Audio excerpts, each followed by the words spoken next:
Welcome back to the Virtual Reading Nook, Read Aloud of Save Me a Seat by Sarah Weeks and Gita Varadarajan. Chapter 3, Ravi. Miss Bean tells us we are going to play some games called icebreakers. I can already tell that my school in America is going to be easy for me. At Vita Mandir, we never play games during class. On my first day of fourth grade, my teacher, Miss Aran, gave us a test. The first game Miss Bean teaches us is called fruit salad. I am on a team called Bananas, and Dylan is on the apples. Another game is called Wink Murder. In this game, one person is the murderer, and he or she has to knock people out by winking at them. I find this game a bit confusing because even when Dylan is not the one chosen to be the murderer, he still winks at me. The last game was called Then Friends.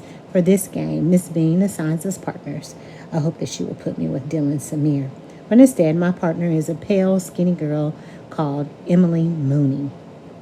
You have a few minutes to interview each other, Miss Bean explains. Find out as much as you can about your partner. For instance, what kind of music does he or she like? What is his or her favorite food or sport? When you finish your interviews, you'll create a Venn diagram showing all the things you have in common. What the heck? Says a red-haired boy with freckles. He doesn't know what a Venn diagram is, so Miss Bean has to explain it.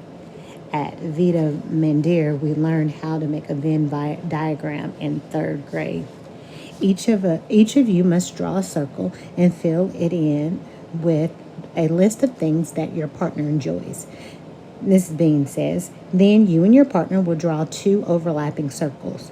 Where the circles intersect, you'll make a list of all the things you discovered you have in common. At first, I think this will be an easy game for me, but every time I try to ask Emily Mooney a question, she giggles and says, "What?" Then, when I try to answer her question, she does the same thing.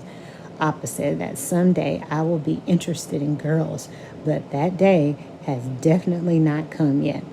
When Miss Bean calls times, the only thing Emily and I have found to place in the intersection of our diagram is that we are both in room 506, and that was my idea.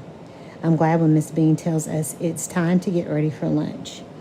At Vita Mandir, our lunch period began at 1 o'clock. Fifth graders at Albert Einstein Elementary School eat lunch at 11:30 in the morning. When I get to the lunchroom, the first thing I do is look for Dylan Samir. In India, my best friend Prana and I ate lunch together. Afterwards, we'll play cricket in the field behind the school. I spot Dylan standing in the queue waiting to buy his lunch. They are serving something I have never heard of before called chicken fingers. Most of the tables are filling up quickly, but I spot an empty table on the opposite side of the lunchroom and sit down. While I wait for Dylan to join me, I carefully lay out the cloth napkin that my mother packed for me, neatly folded with the spoon tucked in it. I'm not feeling very hungry, but Alma will be upset if I don't eat the lunch she made me. Uppa made the puri desi ghee, she said, as she stirred the pot this morning.